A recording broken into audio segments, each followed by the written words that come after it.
What's up, everybody? It's Draymond Green. Make sure you subscribe to the Volumes YouTube channel below so you don't miss any more of this great content going forward. What's up, everybody? Welcome back to the Draymond Green Show. We are recording this after Game 2. The Dubs tied the series up 1-1. Fun night. Let's get right into that. Dubs beat the Lakers 127-100. Killer Klay Thompson came out and had a big night, 30 points on 11 for 18 shooting, 8 for 11 from 3. Always, very rarely does Klay have a really big game and we lose. Steph as well. But those two guys, you see like guys like breaking like records and scoring records and stuff. And I always tell guys, oftentimes Steph and Klay don't really break scoring records because usually when they are on the verge of doing something special like that, we usually win going away. And so then they end up not playing again. And like it's been like that for years. I'm not even talking about tonight. I'm just saying in years past, for instance, when Klay has 60 through three quarters, most people would then play that fourth quarter and get however many more points, right? Like that's kind of been a thing as long as I've been here with those two guys. And tonight, Klay got off to a great start, continued it on through the night. He was very pissed off after last game, and I had no doubt in my mind that he would come out and have a big game.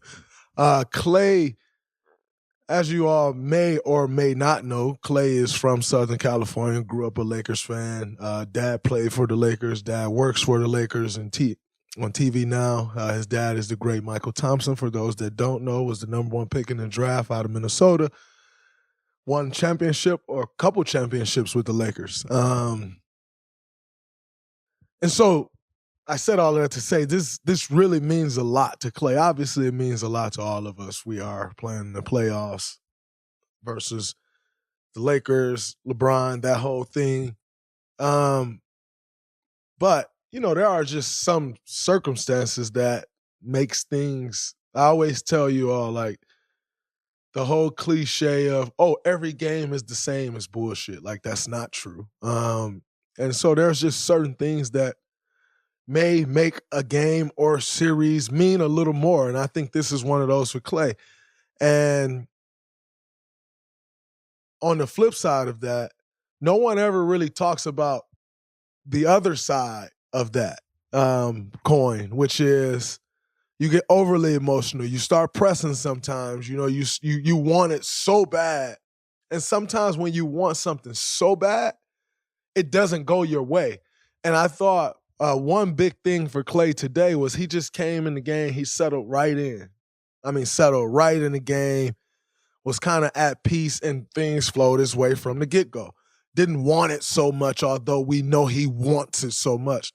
And I thought that was a really big deal. He was super patient and got the shots that he wanted to get, and they went down, which was huge for us.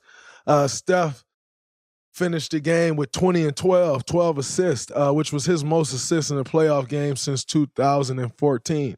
I blame me for that being his most assists in a playoff game since 2014. Nonetheless, I thought he was absolutely incredible.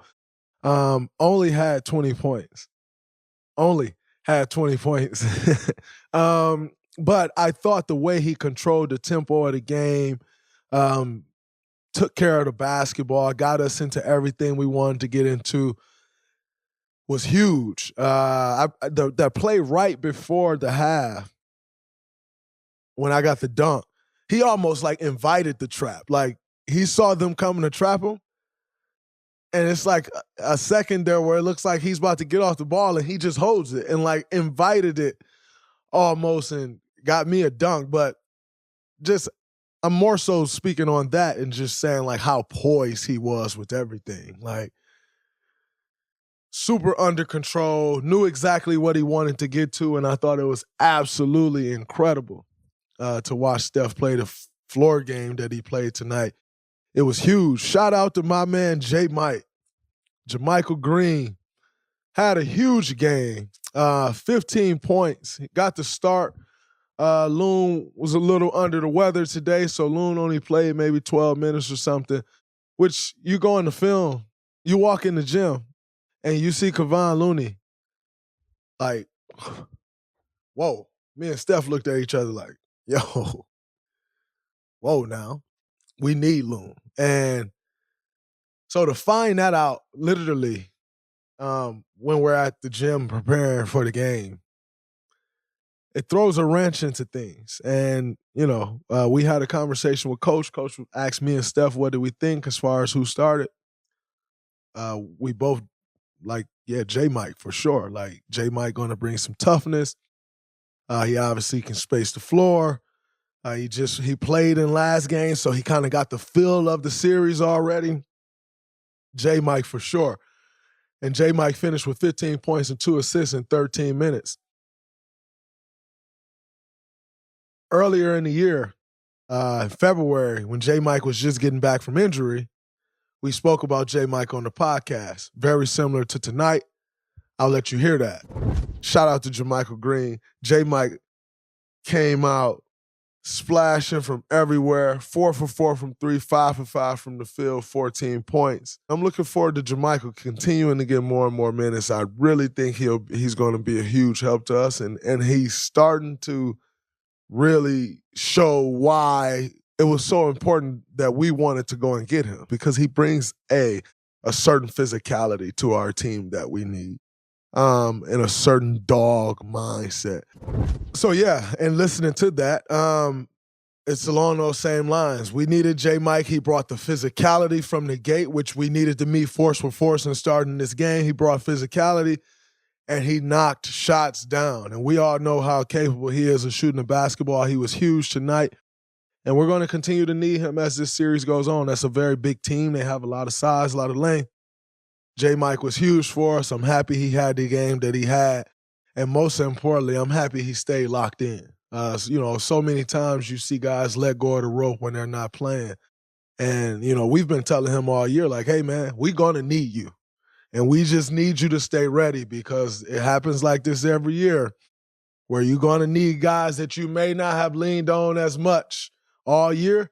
You're going to need them in the most important moments. And tonight was one of those nights, especially with Loon going down, and JaMychal answered the bell. So shout out to JaMychal. Let's keep it going, my brother. Y'all make sure y'all show that man some love, because it's not easy going from a guy who's played, throughout his career, and then all of a sudden you're not playing much. True professional way to stay locked in, JaMychal. That was huge. And then yours truly had 11, 11, and 9. Man, it would have been nice to get a triple-double, huh? Another playoff triple-double would have been nice.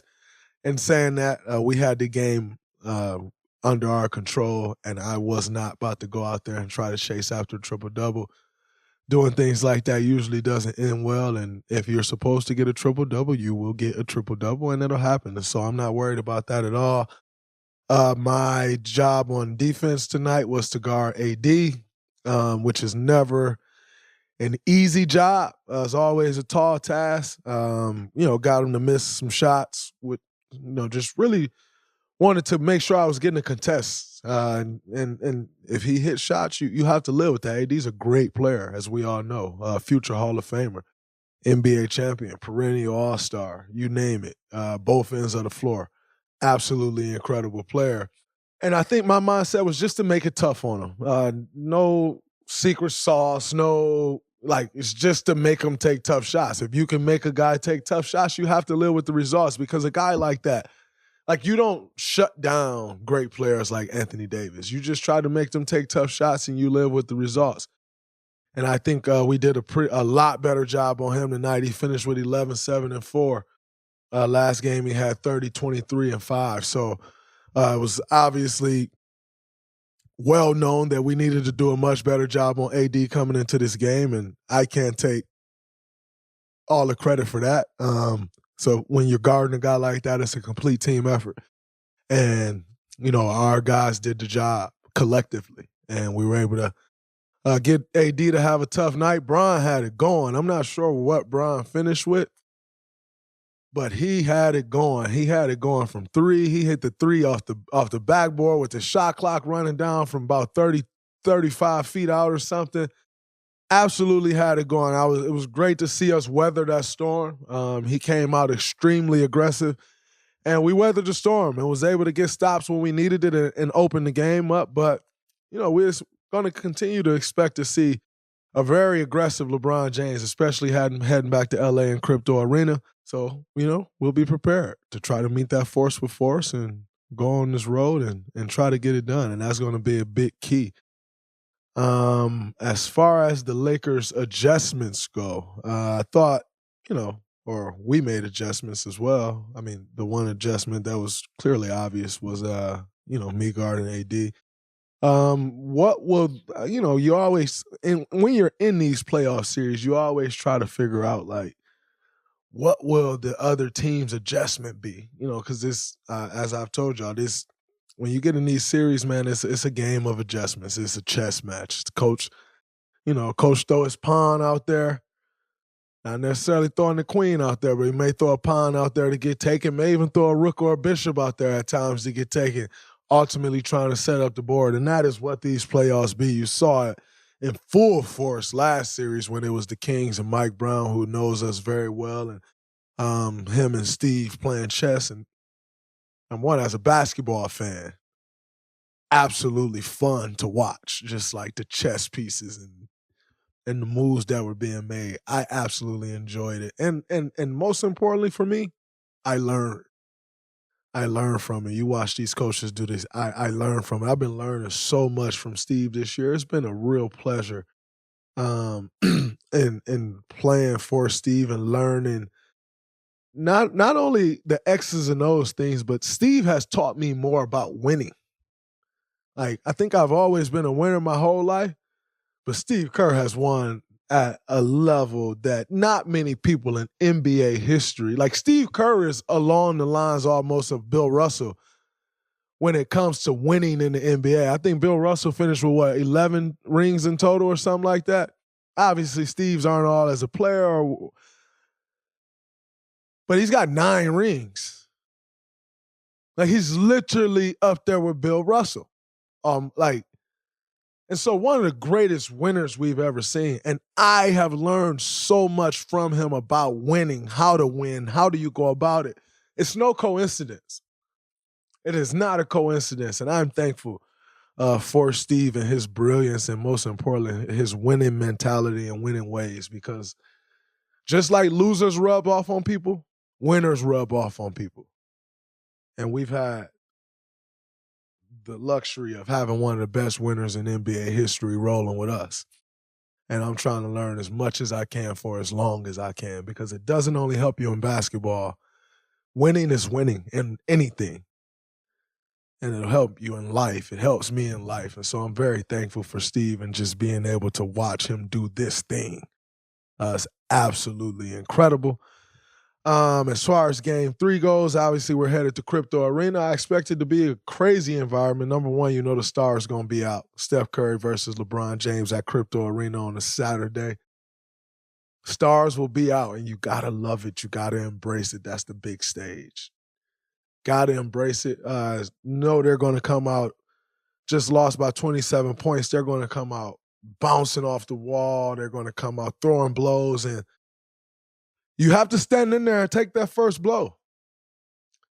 And you may have to stand in there and take another one, but more importantly, you got to make sure you're responding and not getting out of character.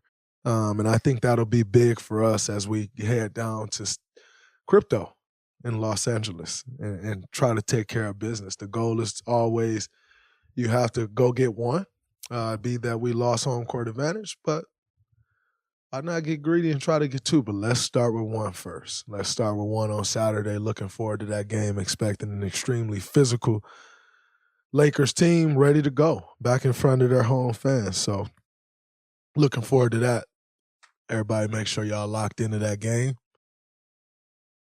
And now, as we said last time, congratulations to Joel Embiid on winning the MVP. Joel Embiid, I was so wrong on last podcast. I said Joel probably won't come back to game 3 because they stole one. And I was so wrong. I was right, though, which is I still don't think he should have come back. He played 27 minutes, and he was not as assertive on the offensive end as Joel normally is. That's due to a couple things. Number one, he could possibly not. Well, we know he's not 100% healthy. But also, you come back, your team just won, and you kind of feel like you don't want to get in the way of that. Another thing, the emotions of winning the MVP. It's tough. And another reason why I would have kept Joel out of the lineup if I was the Philadelphia 76ers is because now Joel's going to go home and he's going to be handed the MVP trophy right before the game. And that changes the emotions of the game. Like, I've been a part of those games where a guy get an MVP trophy, Steph Curry, and it just changes your emotions. Like, not him, like everybody. Like, it's just like, whoa, like you have this super big moment. Like, winning the MVP is insane. And you have like this super big moment, and then you're like, oh, we're going to go play a basketball game now. It's not easy. It's very hard. It's very, very, very hard. And so now they'll be faced with that. But another reason I didn't think they would have or should have brought Joel back in game 2 is just because, like, you did your job, you won one. That's 3 or 4 more days of rest that he could have, and then coming back home. Yes, you do have the crazy emotions with winning MVP, but now, with a guy that's coming off an injury, he may need that extra boost of emotions. You know what I'm saying? Like, and so, to kind of get him over the hump. And saying all of that, I expect Joel Embiid to have a super dominant game 3. But give credit to the Celtics, man. They responded. I knew they would respond that way. They're a team that's gunning to get a championship, and they were locked in. Jason Tatum has 7 points, and they won by 30. Jaylen Brown came out getting it done. Malcolm Brogdon's been getting it done. Got to give a lot of credit to Malcolm Brogdon, but everybody stepped up. And like I said, Marcus Smart, everybody stepped up, and that was to be expected. They also did a great job of containing James Harden. James Harden had a very tough night, and in turn, their team had a tough night. So looking forward to seeing how that one goes on the next go-around, next game. Jackson, when is that next game? I know you know. Next game is Friday. And he going to give as if he don't, as if it's not locked into his calendar. Come on now. We all know Jackson is a big-time Celtics fan, and this guy just gave us because I called him out on knowing when the game is, and he's going to act like he did not know when the game is. Friday, which is tomorrow. Wow, these days are flying by. Wow, Friday, tomorrow. All right, well, when you all hear this, they'll hear it tonight, Jackson? They'll hear it Friday. Oh, well, you'll hear this Friday. So it's today. 11:30 already. It's today. It'll be today. It's today. But I'm looking forward to Philly going home and seeing how they respond to losing game 2 the way they did. Teams usually come back ready to go after losing a playoff game like that. Like I said, as I'm expecting the Los Angeles Lakers as well.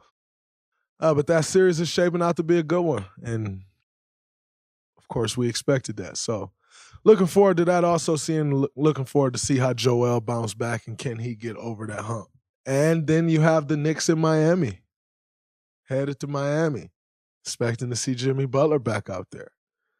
A little differently than these other two, Miami may have given game 2 away and not like punted, like gave it away, like probably should have won. Yet the Jalen Brunson showed up.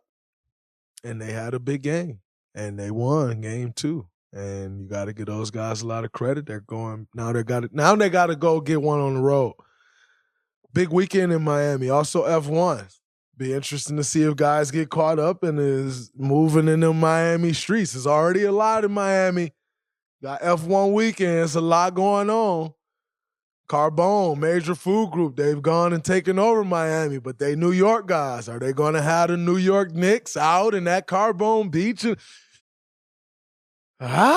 We shall see if guys can stay locked in. But that series is tied up at 1-1. Jackson had this stat for me. He said the Warriors made it 16 straight teams that dropped game 1 at home and then won game 2. And he said, why do I think that is? And I'm here to tell you I have no idea. I have no clue why that is. No idea. But what I will tell you is, let's go win game 1 on their court. And that's the most important thing. Until next show, till next time, that's a wrap from the Draymond Green Show. Peace. What's up, everybody? It's Draymond Green. Make sure you subscribe to the Volumes YouTube channel below so you don't miss any more of this great content going forward.